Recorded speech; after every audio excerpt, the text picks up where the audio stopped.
stream, and I clicked back to the tournament, and I didn't realize that starts the game automatically. So I accidentally started a game, which I guess I have to finish because I'm in the tournament. I can't really abort it. So it looks like everyone's still watching. Let me refresh the page. It's a complete accident on my part. Oh, there's no one watching. Beautiful. I guess I'm just talking to myself now. I didn't really want to play more chess, but I also don't want to lose my perfect score in classical chess on chess, so I have to persevere in this game.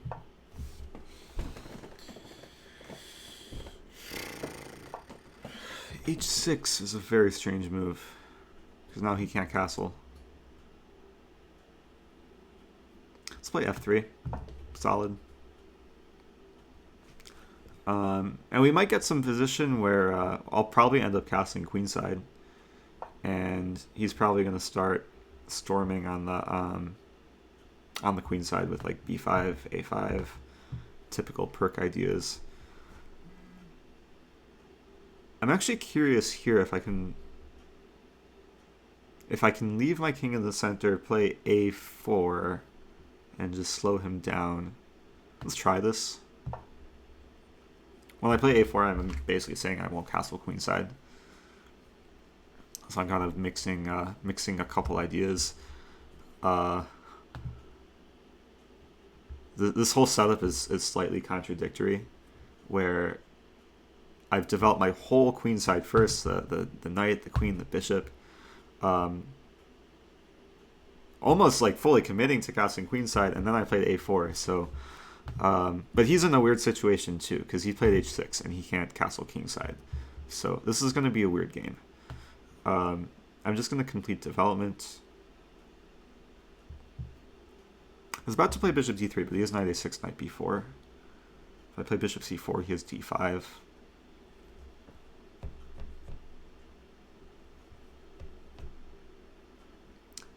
Kind of just want to play h4 and see what he does.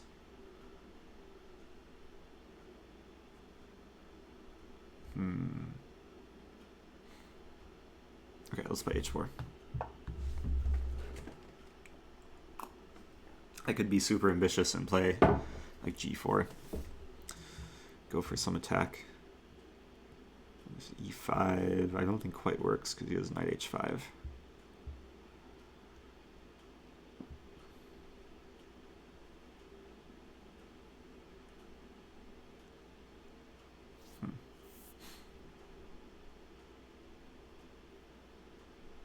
I'm actually not entirely happy with this position. So he wants to play e5 next. That's annoying. But he can't castle. I have to keep that in mind. If he can't castle, it's annoying for him too.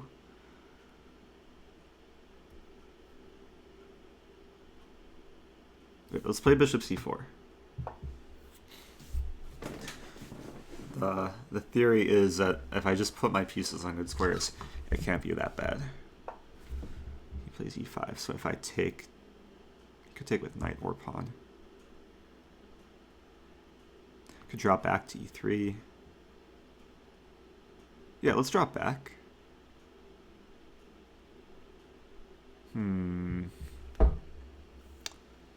Drop back, he takes. I could take with queen.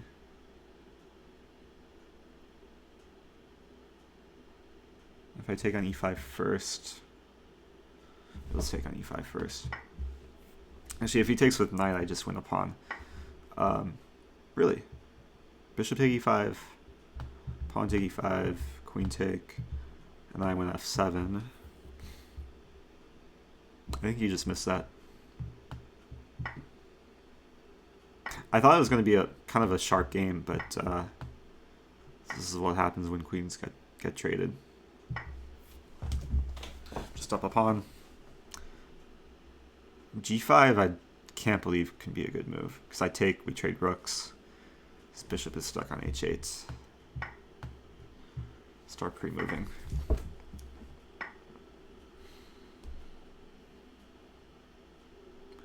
Okay. And casting queenside kind of plays itself. I'll play 92. King e7 makes sense.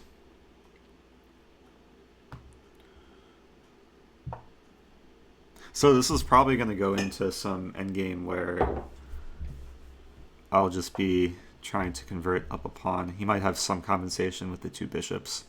Hopefully not too much.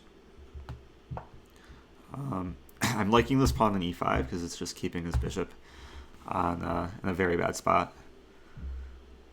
And it will probably never make sense for me to play f4. He wants to reroute. He probably wants to play something like bishop h6. So I'm thinking, why not just rook h1?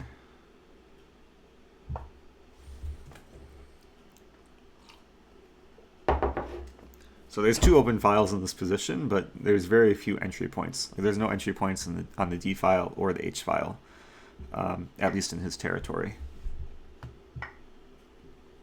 And welcome to the one viewer. I see it just jumped from 1 to 2 viewers on Twitch.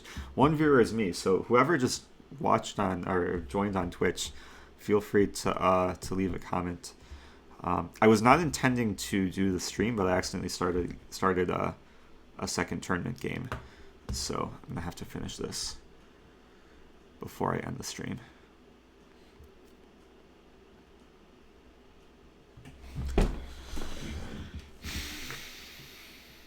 And this is the type of position, like, I have to figure out what to do. The ball is in my court. I really want to put a knight on e3, and I think I can get away with that somewhat easily. The problem with knight d1, he has b5.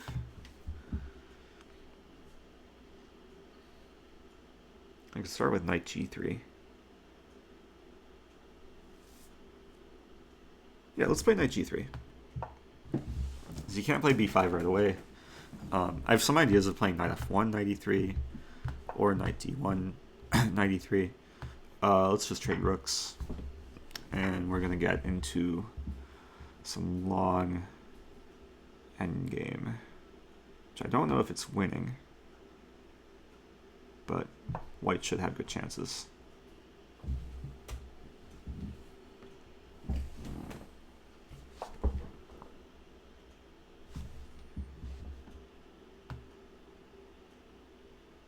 So the first step is just to make sure everything is solid.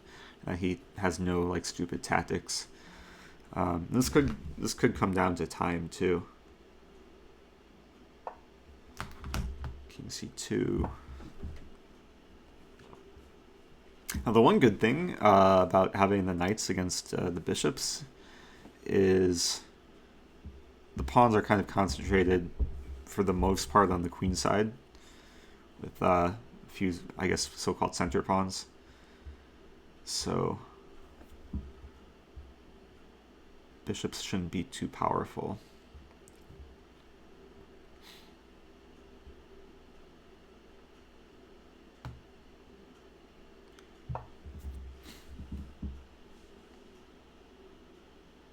I'm really just waiting here. I don't see a clear plan, so I'm gonna do some maneuvering. Hopefully something comes up.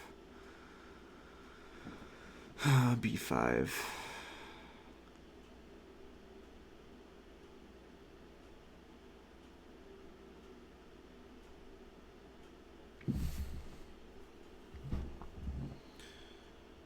Let's play b3. One downside with b5 is pawn is now fixed on a5. It's kind of a permanent weakness. And if these pawns ever get traded, I'll have ideas of knight b2, knight c4. And I would think that his let's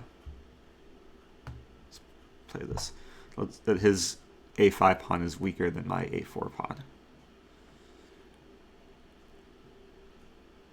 But we'll see.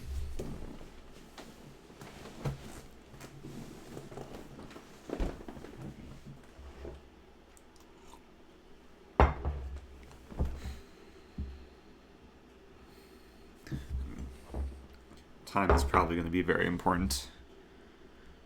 Sometimes the way the better side will win this position is by pressuring the opponent with time. And in this case, it's hard to pressure the opponent on time when he has 6 minutes and I have 3 minutes. But I'm happy to have the c4 square. That's going to be a beautiful thing for a knight.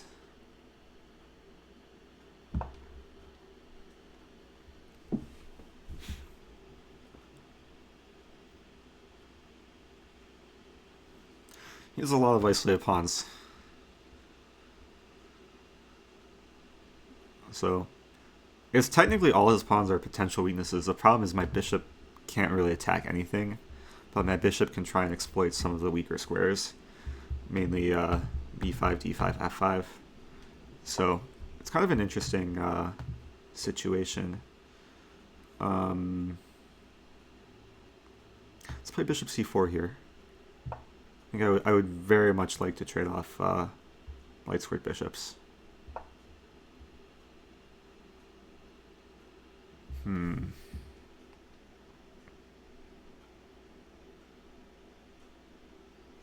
It's actually kind of an annoying move. Let's play bishop. I don't know if I want to go into an opposite color bishop ending. So I'll do this. I'm not entirely happy if we go into a light squared bishop ending. If he takes on d2, I take on d2. Because the downside is most of my pawns are fixed on light squares, which will favor him in some regard. Okay, I have to play bishop e2 here.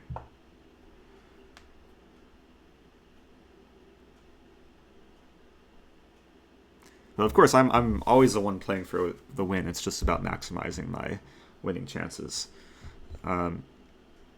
And he has some problem to deal with this knight c4 idea.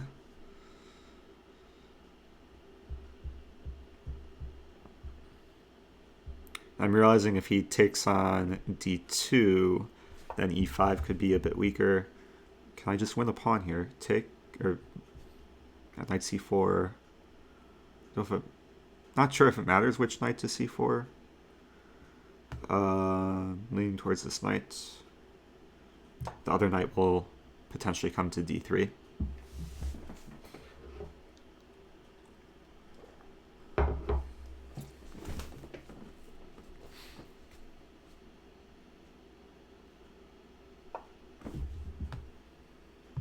Now I'm up 2 pawns.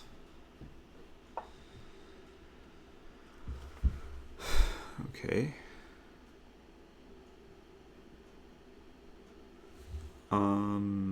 I might as well just trade down. Unless there's a better option. Knight b3. King c6. Oh, let's trade down a little bit. Now still the issue is this extra f pawn is sort of meaningless, but this extra a pawn could be what wins the game. I was going to play king b3, but bishop e6 is kind of annoying. Let's play a5. I don't think I see anything wrong with that. If he plays bishop e6, I have knight to b6. And his king is restricted from attacking the pawn. And now the goal is to maybe play knight d5. The bigger goal is to knock flag. And then the third goal is to activate my king. I would love to trade off, but I don't know if that works. Let's play this. I can be pretty sure that any sort of knight versus bishop ending where I'm just up 2 pawns is winning.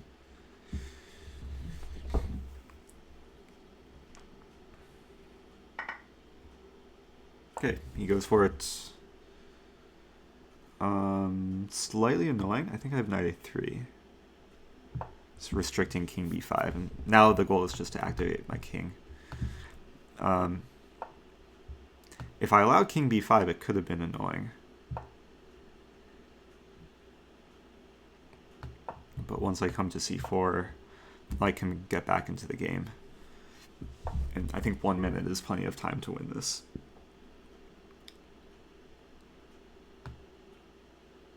Just have to figure out the right knight path. Let's do this. The idea is knight a1, knight b3. And then attack c5. Let's go this way. Towards the center. Now knight d3 attacks e5 and c5. And he's not going to be able to defend both.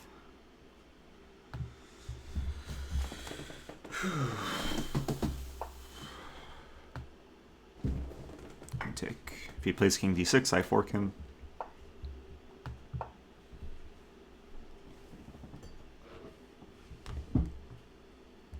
Oh, chess is tiring. It took energy to win that game. If we go back, it was a weird opening. I can't imagine how h6 could be good, but oh, it was interesting just to see what White's plan is. Because I kind of had to commit to doing something here.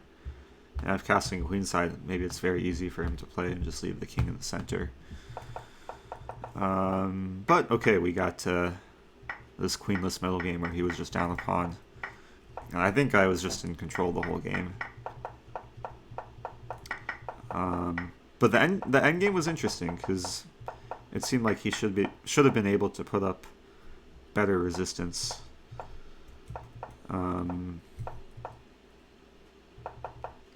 But I guess I'm somewhat pleased with the maneuvering. Like the knights worked together to come to c4, and it was enough, I guess, enough pressure to win another pawn and convert. Anyway, that's been a lot of chess for me today. I'm going to take a break. Might be back later, might be back tomorrow or later in the week. Anyway, for whoever's watching, adios. I will see you guys in the future. Bye.